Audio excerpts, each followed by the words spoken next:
Il est 16 heures. Bonjour à toutes et à tous et merci d'avoir choisi Centre Info. Merci d'avoir choisi ce webinaire consacré aux entretiens professionnels, les entretiens professionnels sous le regard du juge, un webinaire de 45 minutes.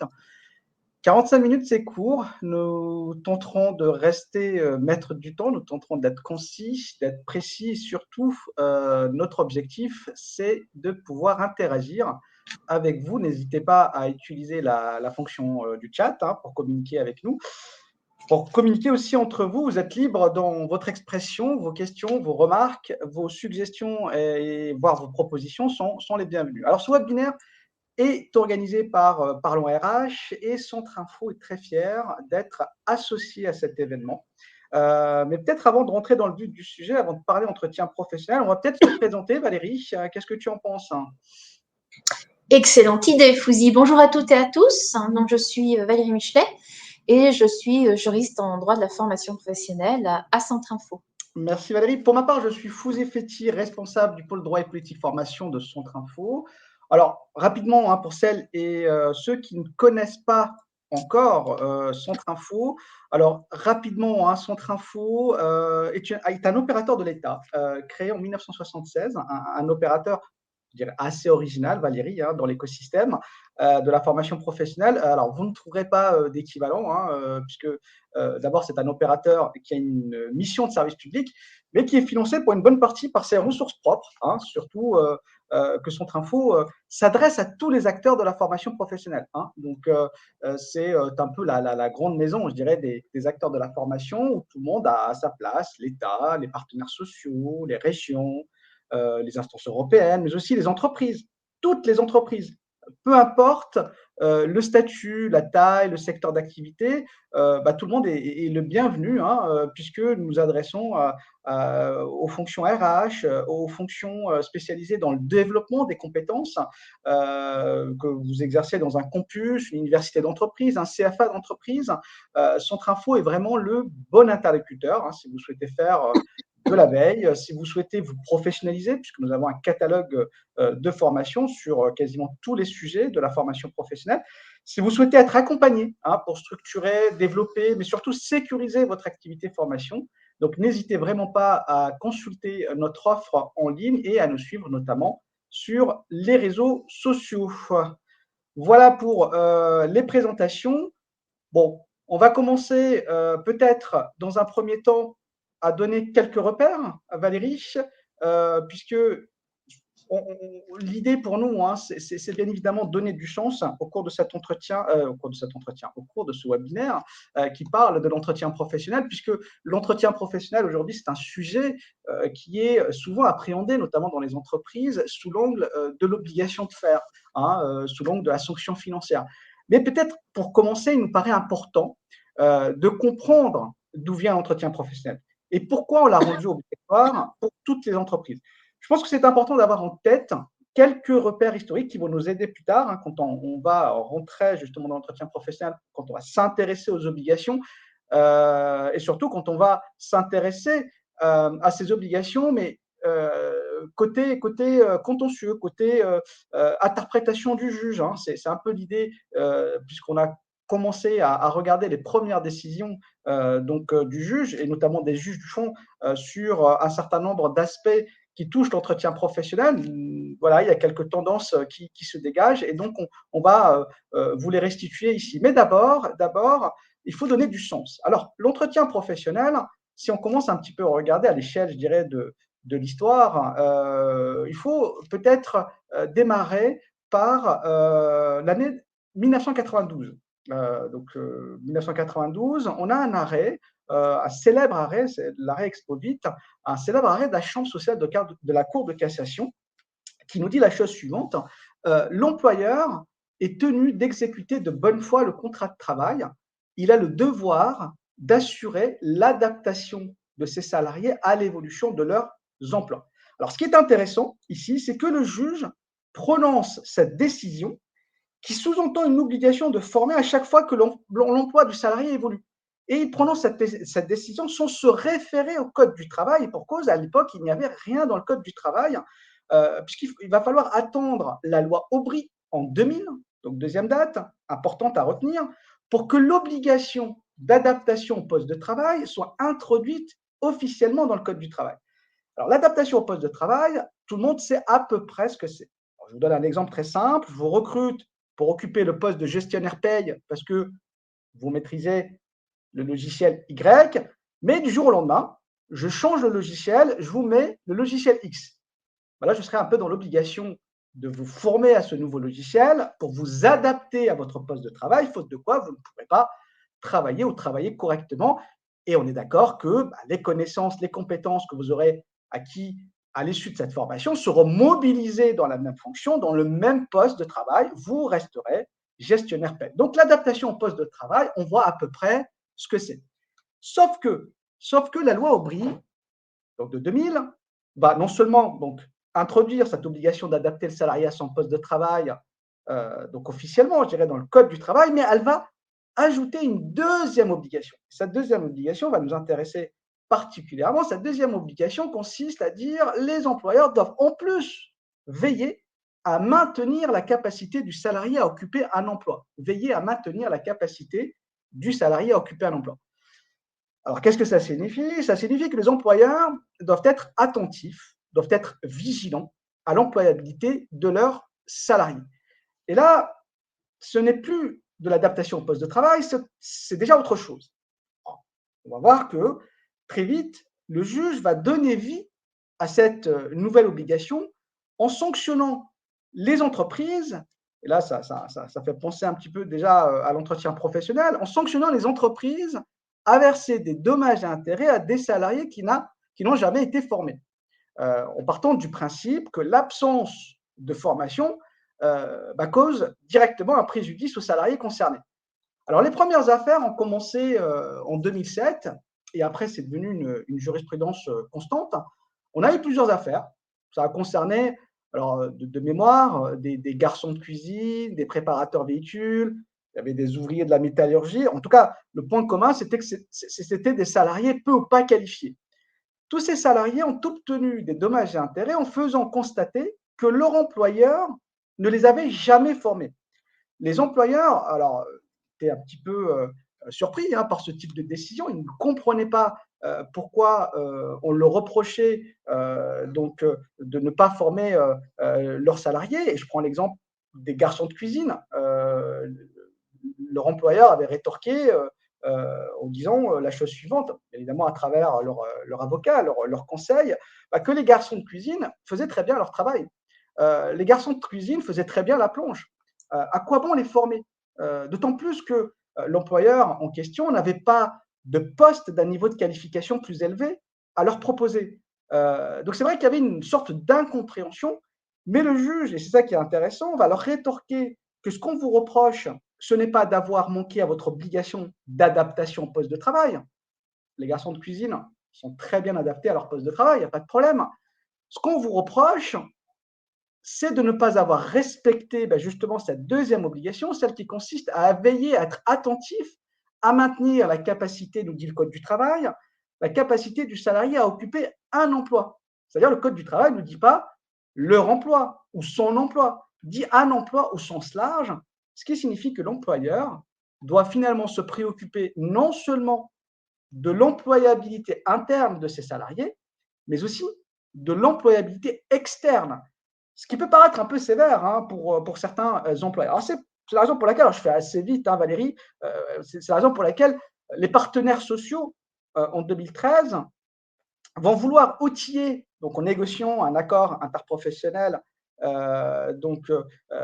qui fera date, puisque cet accord va être repris derrière par la loi de 2014, et cette loi va introduire à la fois l'entretien professionnel, mais aussi un dispositif qui a un lien avec cet entretien professionnel, qui est le CPF, qui est le compte personnel de formation, donc on reviendra là-dessus tout à l'heure. En tout cas, les partenaires sociaux vont vouloir outiller les employeurs pour justement leur permettre de mesurer cette employabilité. En gros, on crée une sorte de baromètre à travers cet entretien professionnel. Et cet entretien professionnel donc, sera repris, comme je le disais, par la loi du 5 mars 2014. Et justement, Valérie, peut-être ce qui va être intéressant, c'est de rappeler un petit peu, avant de passer justement à la construction jurisprudentielle aujourd'hui autour de cet entretien professionnel, toutes les obligations prévues par le Code du travail, obligations qui pèsent sur les employeurs, donc peut-être d'abord définir ce qu'est l'entretien professionnel, je pense que c'est important de revenir là-dessus, et identifier toutes les obligations et puis les zones à risque, si je puis dire, qui peuvent être source de contentieux demain. Alors, donc cet entretien professionnel, Valérie, concrètement, qu'est-ce qui est exigé aujourd'hui par le Code du travail? Donc, le législateur, dans un article unique, précise déjà, et c'est très important, que toutes les entreprises, quelle que soit leur taille, quel que soit leur effectif, ont une obligation qui est la première, qui est d'indiquer dès l'embauche aux salariés qu'ils sont susceptibles d'avoir un entretien professionnel et de les informer que cet entretien professionnel aura lieu tous les 2 ans. Donc, cette obligation d'information pèse sur tous les employeurs, je le reprécise, quelle que soit la taille de l'entreprise, quel que soit l'effectif occupé, et ce, dès l'embauche du salarié. L'entretien professionnel prend ensuite la forme d'un temps d'échange. Ce temps d'échange n'est pas précisé, ou sa nature, son périmètre n'est pas très développé dans le fameux article unique dans le Code du travail. On sait qu'il doit avoir lieu tous les 2 ans, donc on entend souvent parler d'entretien professionnel bisannuel ou biennal, si vous préférez, sachant que cette périodicité peut être, depuis le 1er janvier 2019, revue par négociation collective de branche ou d'entreprise. Et puis, il y a un autre moment particulier, un temps d'échange un peu différent, au 3e entretien professionnel, ou plus exactement, le Code du travail dit à la 6e année d'ancienneté du salarié, donc tous les 6 ans, l'entretien professionnel bisannuel fait non seulement le point sur les perspectives d'évolution professionnelle, comme tout entretien professionnel bisannuel, mais il fait également une rétrospective en quelque sorte, puisque le législateur souhaite que lors de cet entretien se fasse un état des lieux. Donc, cet état des lieux, il oblige l'employeur, et je le répète, tous les employeurs, quelle que soit la taille de l'entreprise, à voir avec le salarié ce qu'on pourrait appeler l'état du parcours professionnel à 6 ans. Que s'est-il passé sur les 6 dernières années? Et ce parcours professionnel oblige l'employeur, tous les employeurs, à évoquer avec le salarié, en plus des perspectives d'évolution professionnelle, la question de le salarié a-t-il bénéficié d'une action de formation sur 6 ans? Le salarié a-t-il acquis sur les 6 dernières années tout ou partie d'une certification professionnelle? Et le salarié a-t-il bénéficié d'une évolution professionnelle ou salariale? Donc, tout aussi bien la périodicité bisannuelle que les mesures de contrôle du parcours professionnel, donc de l'état des lieux à 6 ans, peuvent faire l'objet d'une négociation, je vous disais, de branche ou d'entreprise. Attention, cette négociation n'est pas possible sur l'état des lieux. L'état des lieux doit se tenir dans les 6 ans. Cet échange rétrospectif doit absolument respecter la règle de l'ancienneté à 6 ans.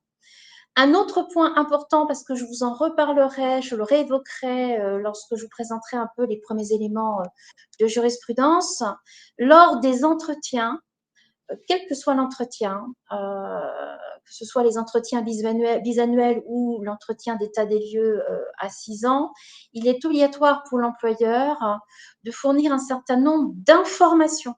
Une information sur la validation des acquis de l'expérience, une information sur le conseil en évolution professionnelle et une information sur le compte personnel de formation, cette dernière information devant porter sur les droits acquis et les modalités de mobilisation du CPF. Autre point important, parce que là aussi, la jurisprudence, il y a quelques frémissements, l'obligation pour l'employeur de rédiger un document à l'issue de cet entretien, de ces entretiens, dont une copie est remise aux salariés. Alors, ça, c'est l'entretien professionnel, on va dire, j'ai envie de dire, de droit commun. Sachez que le législateur a aussi prévu des rendez-vous des entretiens professionnels à l'issue de situations qu'il estime être légitimes à une rencontre. Voilà. Donc, il s'agit notamment de certaines absences qui, parce qu'elles sont longues et qu'elles sont de toute manière aussi protégées dans le Code du travail, nécessitent que l'employeur arrête un moment et discute avec le salarié. Ce sont d'autres entretiens professionnels. Je vous en reparlerai aussi quand je vous parlerai un peu de la jurisprudence.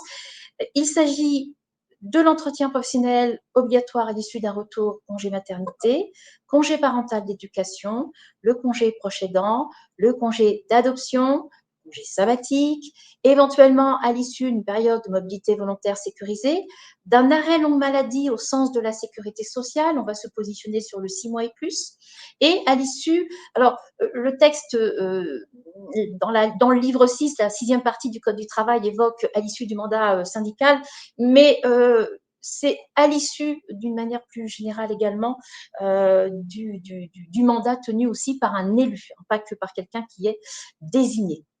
Voilà pour le périmètre de cette réglementation sur l'entretien professionnel. Comme vous le voyez, il n'est pas précisé le formalisme, la convocation éventuelle, peut-on le faire en distanciel, le document dont il est question doit-il être signé des deux parties?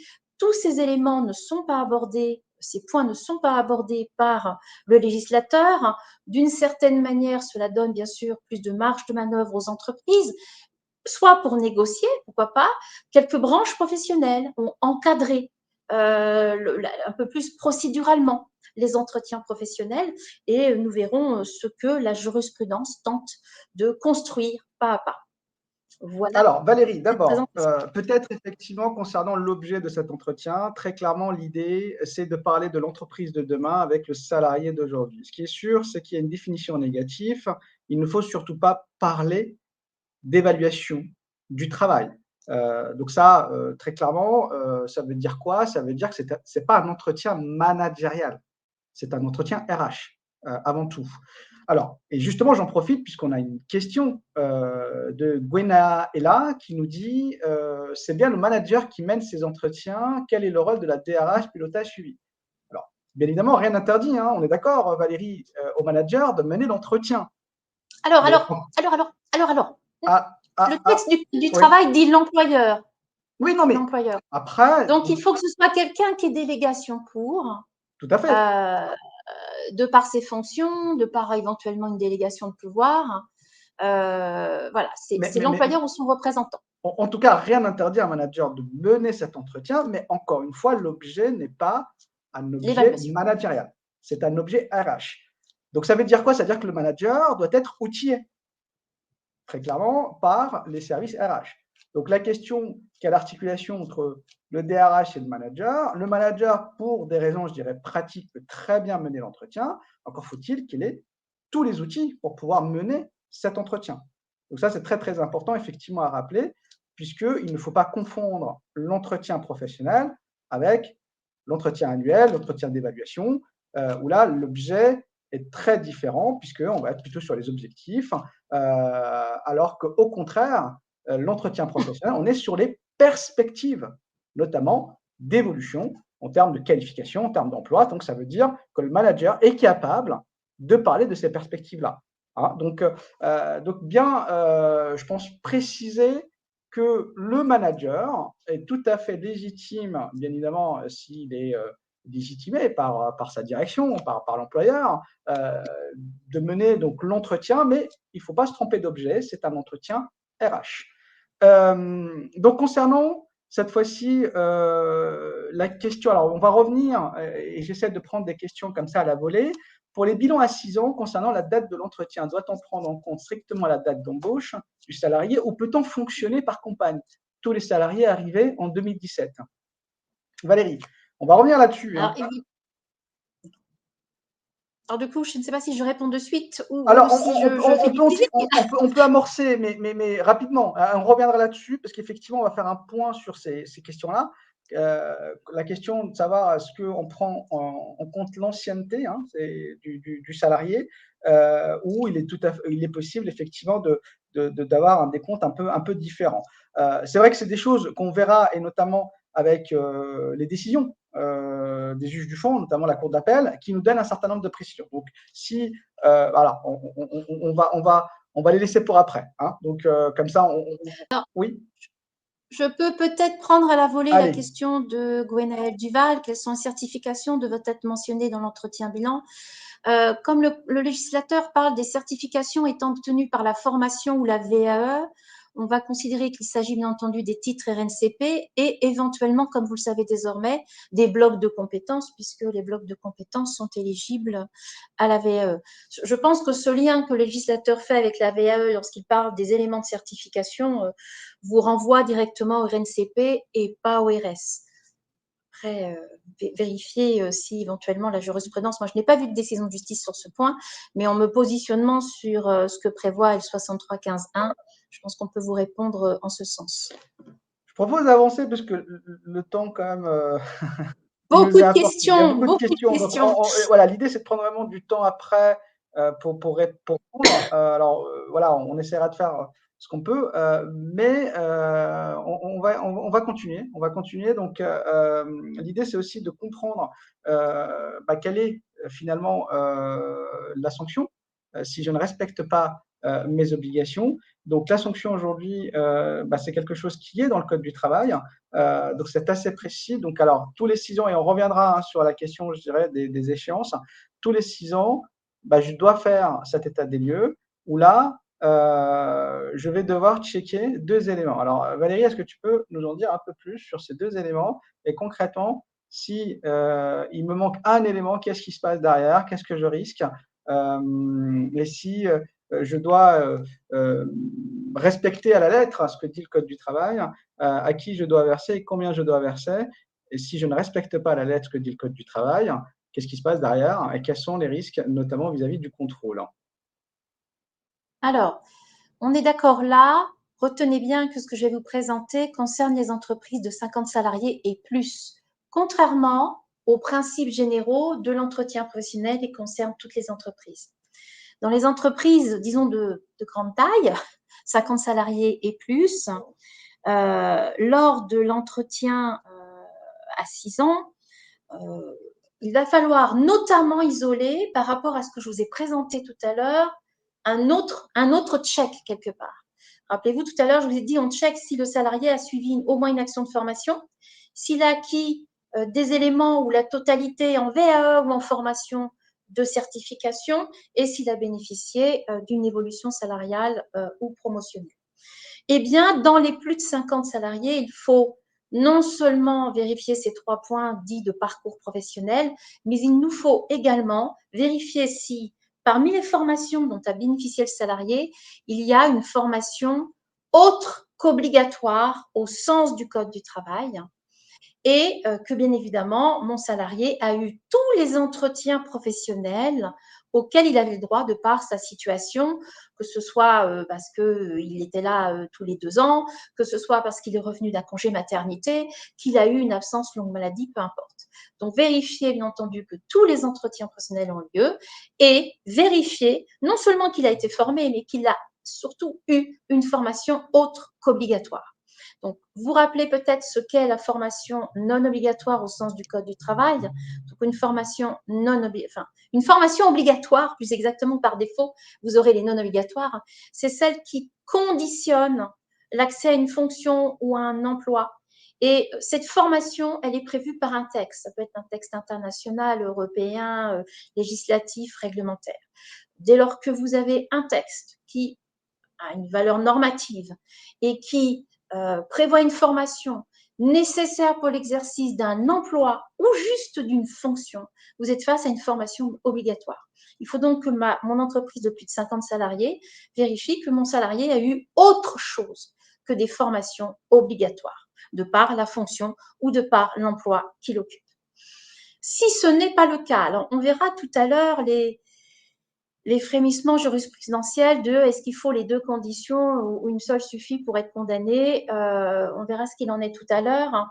En tous les cas, le législateur prévoit effectivement, dans le cas où cette obligation pour les plus de 50 n'est pas remplie, l'obligation d'abonder via ce qu'on pourrait appeler un abondement correctif le compte personnel de formation du salarié concerné. Il faudra aussi, puisque vous êtes dans l'entreprise de 50 salariés et plus, sauf procès verbal de carence du CSE, bien évidemment, il faudra informer le CSE du nombre de salariés qui a eu l'entretien, qui ne l'a pas eu et qui a surtout bénéficié de cet abondement correctif. Donc, c'est aussi un sujet de contrôle social au sein de l'entreprise. Le législateur a lié la sanction, on peut l'appeler comme ça, le fameux abondement correctif, à la contribution que les entreprises dont les entreprises doivent s'acquitter, cette fameuse contribution au développement de la formation professionnelle et de l'apprentissage. Et ce sont donc les agents des services régionaux de contrôle qui sont compétents, qui ont reçu compétence pour vérifier que les entreprises respectaient, les entreprises de 50 et plus, respectaient leurs obligations en la matière. Alors, Donc, ce sont les mêmes agents que ceux qui contrôlent les organismes de formation. Voilà, ce sont les agents de contrôle de la formation financeurs. professionnelle. Il y en a combien en France, pour avoir une idée? Alors, il y en a moins de 200. Il y a moins Voilà. de 200 agents de contrôle. Donc, bien sûr, ça permet de prendre un peu de recul. N'oubliez pas que votre CSE, où il y a plus de CSE qu'il n'y a évidemment d'agents de contrôle. Donc, ces agents de contrôle peuvent vous mettre en demeure de régulariser. À défaut de paiement, si l'entreprise, l'employeur refuse le versement, eh bien, vous pouvez être sanctionné, puisqu'on est dans la même logique que le non-paiement de la contribution fiscale, si je veux grossir le trait. Vous pourriez être effectivement sanctionné de devoir non seulement abonder le compteur, le CPF de votre salarié, mais également de verser la même somme, non le double, pardon, 6 000 € par conséquent au Trésor public. Donc là, une entreprise peut choisir en quelque sorte, peut faire le choix, sauf si, bien évidemment, elle a un CSE qui opère, je dirais, un contrôle et qui peut aussi alerter les services régionaux du contrôle. En tout cas, soit effectivement, on a une entreprise citoyenne qui n'a pas respecté ses obligations et qui verse spontanément les 3 000 €. Donc là, on nous dit, il y a une précision qui est donnée aujourd'hui par décret, on nous dit qu'il faut verser au plus tard le dernier jour du trimestre qui suit celui durant lequel s'est tenu l'entretien sexennal.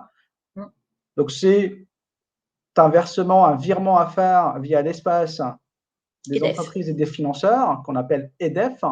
Donc on transmet un certain nombre d'informations et on fait le versement, c'est 3 000 € par salarié concerné. Alors si l'entreprise décide de ne pas faire le versement spontanément, qu'est-ce qui se passe? Elle peut attendre effectivement et éventuellement, alors à moins que le salarié soit un salarié très procédurier qui demande justement à ce qu'on lui verse son abondement sur son compte. Mais si j'attends et je vois ce qui se passe et ce qui pourrait se passer avec les services régionaux du contrôle, qu'est-ce que je risque concrètement? Je risque une mise en demeure à verser. Donc, il n'y a pas de sanction, si ce n'est la mise en demeure de verser ce que je n'ai pas versé. Et donc, c'est à ce moment-là que je vais devoir verser. Bien évidemment, les SRC, les services régionaux du contrôle, doivent respecter une procédure qui est basée sur le principe du contradictoire. Je peux toujours me justifier, je peux toujours dire voilà ce qui s'est passé. Alors après, tout dépendra de l'indulgence du contrôleur. Mais en tout cas, ce qui est sûr, c'est qu'il n'y a pas de sanction, une majoration immédiate. Il y a d'abord les agents de contrôle qui viennent vérifier ce que vous avez fait en matière d'entretien professionnel. Et si on constate qu'il y a eu un manquement, on va vous demander de procéder au versement auprès de la Caisse des dépôts. Alors, bien évidemment, si vous ne vous exécutez pas, là, effectivement, il peut y avoir une majoration, puisque là, on va vous demander de verser directement au Trésor public. Et c'est une majoration ici de 100%. C'est-à-dire qu'on va vous demander le double. Ce ne sera pas 3 000 €, mais 6 000 €. 6 000 € à verser au Trésor public, et non pas à la Caisse des dépôts. Mais ça ne vous libère pas de votre obligation vis-à-vis de votre salarié. De verser au salarié. Et justement, et c'est là l'intérêt de ce webinaire, ce salarié, parfois, peut avoir un intérêt à réclamer un certain nombre de choses auprès du juge Alors souvent, les demandes sont des demandes accessoires, hein, bien évidemment. Donc il y a, je dirais, une demande principale qui va tourner autour du licenciement souvent. Hein, donc, C'est la rupture, pas toujours licenciement, mais c'est la rupture. Et puis accessoirement, je vais demander des dommages et intérêts et également le versement de mes 3 000 € sur mon compte personnel au juge en considérant que mon employeur n'a pas respecté ses obligations. Alors souvent, effectivement, cette question-là va se poser a posteriori, après la rupture d'un contrat de travail et lorsque le salarié conteste notamment un licenciement. Alors aujourd'hui, on a beaucoup de décisions des juges du fond. Voilà, donc il faut être prudent, hein, Valérie, je pense qu'il faut rappeler que tout ça peut être remis en cause aussi par la Chambre sociale de la Cour de cassation. Ça ne fait pas jurisprudence. Voilà, ça ne fait pas jurisprudence. Ça ne vaut que mais il pour les deux parties. Ça donne les tendances. Voilà, ça donne les tendances. Et donc, ça va répondre à un certain nombre de questions, des questions aujourd'hui qui sont récurrentes et qui sont d'ailleurs posées dans le chat. Hein, je les vois, ces questions. Hein, donc, notamment la question de l'appréciation des 2 ans, de l'appréciation des 6 ans. Alors justement, Valérie, est-ce que tu peux déjà, par rapport à cette première question, nous éclairer là-dessus? Concrètement, à partir de quand je considère que le salarié doit avoir son entretien biannuel et à partir de quand je dois considérer qu'il doit avoir son entretien sexennal, son entretien des 6 ans? Alors, avec toute la précaution nécessaire à la compréhension de la jurisprudence des juges du fond, donc on est uniquement dans des décisions qui ne s'imposent qu'aux parties l'intimé et l'intimant. Enfin, voilà. Il n'y a pas de décision. Donc, j'ai collecté une centaine de décisions de justice de cour d'appel sur l'année uniquement sur 2023. Il devait y en avoir autant sur 2022. Donc, c'est un vrai sujet. Hein, ça remonte en jurisprudence. Mais pour le moment, ça n'a pas été jusqu'à la cassation. Il n'y a pas de décision de justice qui positionne sur comment on apprécie les 2 ans.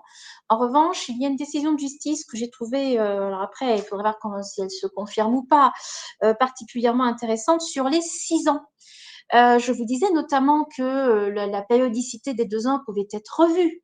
Donc, quelque part, si on peut revoir une périodicité, on peut aussi la définir par un accord d'entreprise, ou à défaut, un accord de branche. Ce n'est pas le cas de l'ancienneté à 6 ans, puisque le Code du travail parle de l'anniversaire. En fait, il parle de l'ancienneté du salarié. Donc, cette ancienneté, eh bien, le juriste en droit social vous dira qu'elle dépend du Code du travail, mais également de la convention collective que vous appliquez. J'ai trouvé très intéressant une décision de justice de la Cour d'appel de Versailles du 10 mai 2023, dans laquelle l'employeur a été condamné à des dommages et intérêts de 2 000 €, puisque le salarié n'avait pas bénéficié des entretiens professionnels, et notamment le fameux entretien professionnel à 6 ans. Et nous étions, ce salarié, comme la quasi-totalité des décisions de justice, hein, soit c'est des prises d'actes, soit c'est des licenciements, quel que soit le motif du licenciement qui ont occasionné la saisine du juge. Le salarié avait été recruté le 12 février 2008.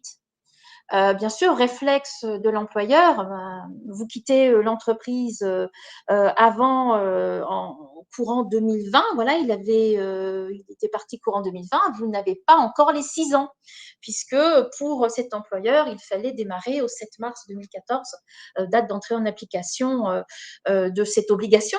Et puis le juge dit non, non, les 6 ans s'apprécient au regard de l'ancienneté du salarié. Or, ayant été engagé le 12 février 2008, dès le 5 mars, c'est-à-dire dès l'entrée en application de la loi, vous auriez dû faire passer cet entretien à 6 ans. Alors, une décision qui pourrait faire peur, hein. En tous les cas, c'est la position du juge de la Cour d'appel de Versailles, hein, et il y a bien eu condamnation avec donc dommages et intérêts pour non-tenue de cet entretien sur la 6e année, donc je disais 2 000 €. Là aussi, pour vous rassurer, donc les juges du fond, c'est la somme la plus élevée que j'ai vue, hein, sur la centaine de décisions de justice. Le plus faible, j'ai vu 300 € et le plus fort 2 000 €. On n'est pas dans des dommages et intérêts, dans des indemnisations. C'est pas du 1 million, hein, voilà, c'est pas du 100 000.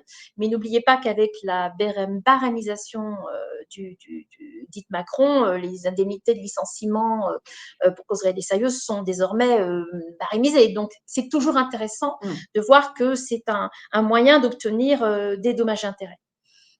Alors Valérie, là, si je comprends bien, le juge a considéré que les 7 ans, enfin les 6 ans, pardon, démarraient, À la date pouvaient d'embauche. démarrer à la date d'embauche, c'est-à-dire même avant cette fameuse date du 7 mars 2014, puisque si on a tendance à dire que finalement tout ça est entré en vigueur le 7 mars 2014. Hein, je rappelle, hein, c'est une loi du 5 mars 2014, publiée le 6 mars 2014, entrée en vigueur le 7 mars. Donc pour effectivement pouvoir apprécier justement cette ancienneté, on faisait démarrer les choses à partir du 7 mars 2014. On disait, ben voilà, 7 mars 2014 plus 6, ça nous ramène à 2020. Alors, il y a eu la Covid, il y a eu des reports, etc. Mais on était plutôt sur cette interprétation-là. Là, on a un juge qui nous dit, non, non, si on a été embauché avant le 7 mars 2014, ben, il fallait quand Les même 6 ans au faire 7 l'entretien. mars. Voilà. Ouais. Exactement. Donc bon, c'est une interprétation qui va à l'encontre de ce que dit aujourd'hui le question-réponse de la DGEFP, hein, donc, qui fait démarrer effectivement les 6 ans à partir du 7 mars 2014. Et la DGEFP nous dit aussi que c'est 6 ans d'ancienneté, c'est-à-dire 6 ans révolus, ce qui signifie que l'entretien professionnel Le peut premier jour de avoir la lieu, 7e année, en fait. voilà, entre la 6e et la 7e année. Là, vous Exactement. avez un an pour le faire. Voilà, donc je pense que c'est important d'apprécier justement cette durée, donc des 6 ans. Bien évidemment, vous pouvez donc vous référer aux questions-réponses de la DGFP. Simplement, on a quand même, et ça c'est important de le signaler, un juge qui nous explique un peu, voilà, l'inverse, en disant non, non, ça ne démarre pas à partir du 7 mars 2014, mais C'est ça une peut démarrer décision avant. isolée et puis ce n'est qu'une décision de cour d'appel. Mais il faut l'avoir en tête. Alors, rapidement, des questions qu'on peut évacuer. Qu'en est-il pour les salariés des entreprises de moins de 50 salariés à ce jour? Pas d'abondement correctif, si je comprends bien. Non, pas Vous d'abonnement comprenez bien, pas correctif, d'abondement correctif. Donc, mais beaucoup de décisions de justice qui les concernent, lors desquelles ils ont aussi leurs dommages et intérêts. Donc, ils n'ont pas l'abondement de 3 000 € sur le CPF, mais ils peuvent obtenir des dommages et intérêts pour perte d'une chance. C'est-à-dire que s'ils arrivent à démontrer le préjudice par défaut de tenue de l'entretien et de celui à 6 ans, hein, de l'état des lieux, ils obtiennent devant les juges des dommages et intérêts. Alors, je vous ai dit entre 300 € et 2 000, hein, je n'ai pas vu plus. alors, Mais on passe à la 2 000, deuxième question. La deuxième question, comment apporter la preuve de la tenue des entretiens? Et je vais aussi prendre une autre question à la volée qui rejoint un peu cette question de la preuve.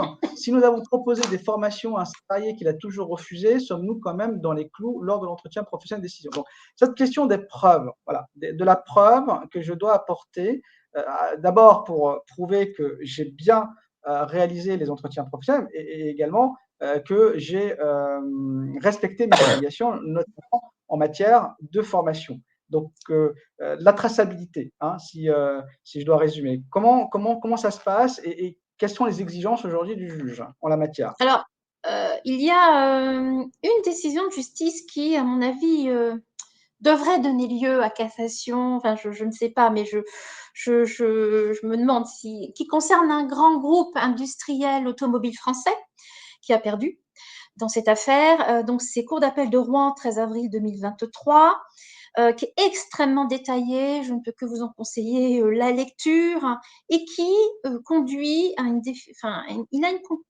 une interprétation très, très stricte. Le juge, il dit, voilà, le législateur vous oblige à rédiger un document.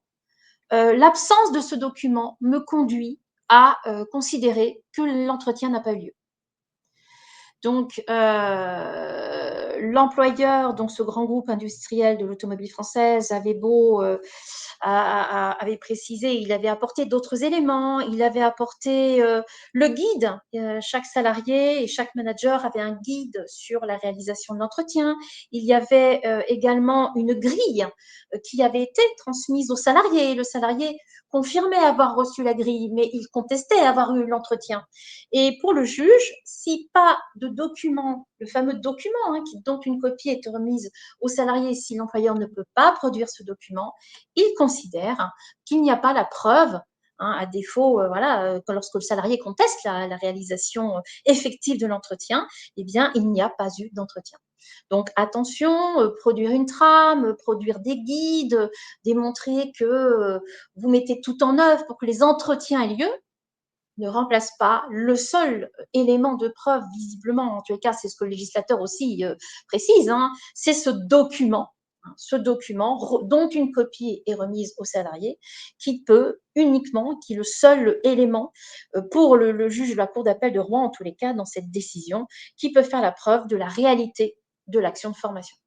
Donc, peu importe que vous ayez convoqué ou que vous n'ayez pas convoqué, ce document n'existant pas, dans le cas présent, en tous les cas, dans cette espèce, il ne pouvait pas y avoir preuve de réalisation de l'entretien. Je vais plus loin, ou plus exactement, le juge va plus loin. Je vous lis ce qui est écrit. Il paraît nécessaire pour s'assurer du respect de l'effectivité de cette obligation légale mise à la charge de l'employeur que les informations apparaissent sur le document signé des parties. Cette information est intéressante car le législateur ne dit pas que ce document, dont une copie est remise au salarié, est signé d'une part par l'employeur ou son représentant ou le salarié. Là, effectivement, exigence du document et document devant être signé par les deux parties. Donc là, le juge ajoute une condition, la signature. Exactement, et toute autre pièce est écartée dans cette décision, bien sûr, qui est une décision de fond hein, pour le moment, est écartée par le juge.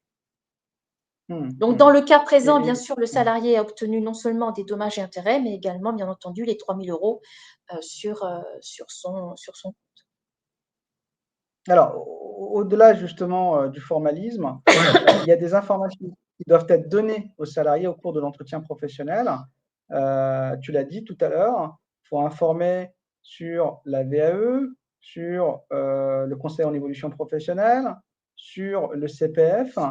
Est-ce que le manquement, je dirais, à ces obligations d'information, au-delà de la tenue de l'entretien professionnel, aujourd'hui peut faire l'objet de sanctions? Et oui. Alors, donc, ce sont les fameux dommages et intérêts. Donc, je vais vous prendre l'exemple, cour d'appel de Caen, 16 mars 2023, 1 000 € de dommages et intérêts accordés aux salariés, car il a été privé des informations qu'il aurait pu obtenir à cette occasion, à l'occasion des entretiens, et de la chance d'obtenir une évolution professionnelle que de tels entretiens avaient précisément pour vocation d'évoquer. Qu'est-ce que je peux vous dire d'autre? A conduit à ce que le salarié n'a jamais eu connaissance de nombreuses informations qui auraient pu lui être communiquées à l'occasion de l'entretien et qui lui auraient permis de préparer ses recherches d'emploi et de formation. Cour d'appel de Paris, 23 mars 2023, également 1 000 € de dommages et intérêts. Donc, ce ne sont pas des sommes, voilà, mais il y a bien, par défaut d'entretien et défaut d'informations sur le CEP, la VAE, le CPF, un préjudice qui peut être retenu par les juges.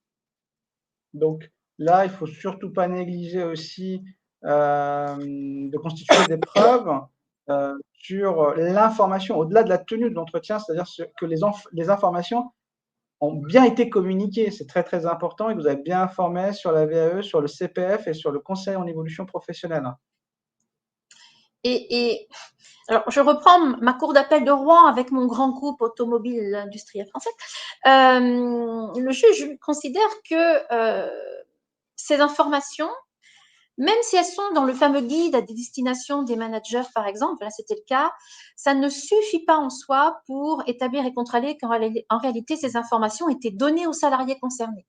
Donc, attention aussi il faut que ce soit le bon destinataire. Informer, comme tu le disais, former et instrumenter le manager, c'est bien, mais ça ne fait pas la preuve que l'employeur a rempli ses obligations. Alors, concernant l'indemnisation, je crois que tu as répondu un peu à cette question. Aujourd'hui, les sommes sont plutôt faibles. Entre 300 et 2000, je n'ai pas vu de 3000, je revérifie, là j'ai du 300, du 2000, du 500, du 1000. Oui, ce sont des dommages et intérêts. Et alors, vous devez bien comprendre que ça concerne aussi ceux qui ont des moins de 50. Hein. Ce sont des dommages et intérêts qu'on pourrait considérer pour perte d'une chance. Perte de la chance de pouvoir demander une formation, perte de chance de pouvoir demander une VAE, perte d'une chance d'avoir pu demander un reclassement ailleurs dans le groupe si j'avais su que le groupe allait évoluer. Je prends juste un exemple comme ça. Et là, vous avez j'en ai bien j'ai bien une vingtaine de décisions de justice comme ça où le salarié, ces éléments, ce préjudice a été entendu par le juge. Donc, comme vous le savez, on est depuis 2016 dans une logique où la faute ne suffit pas à démontrer qu'il y a un droit à ne conduit pas automatiquement à une indemnisation, puisque la faute de l'employeur, ne pas avoir réalisé les entretiens, par exemple, ne pas avoir formé, par exemple, est une faute, mais s'il n'y a pas de préjudice pour le salarié, il n'y aura pas indemnité.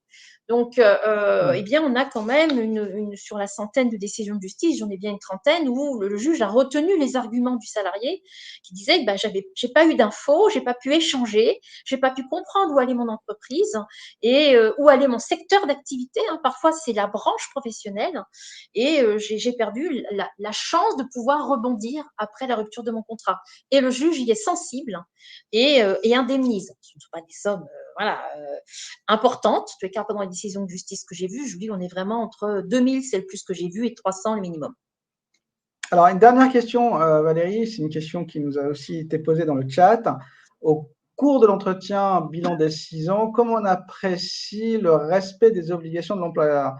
C'est-à-dire qu'aujourd'hui, l'employeur doit checker 2 choses au cours de l'entretien. Donc, la tenue des entretiens, est-ce que j'ai fait tous mes entretiens?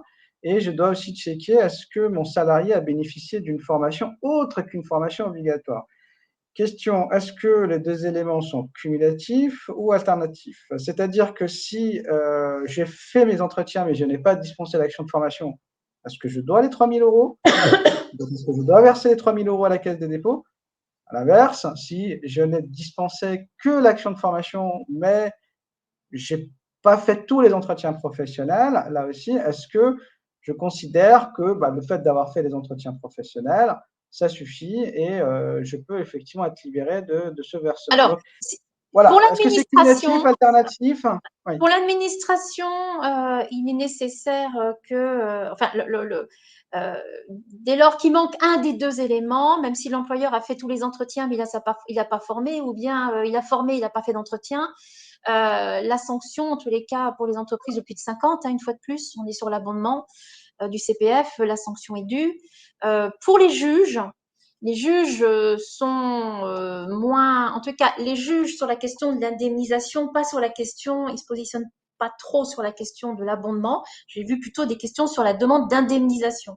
Et là, pour les juges, il y a de tout.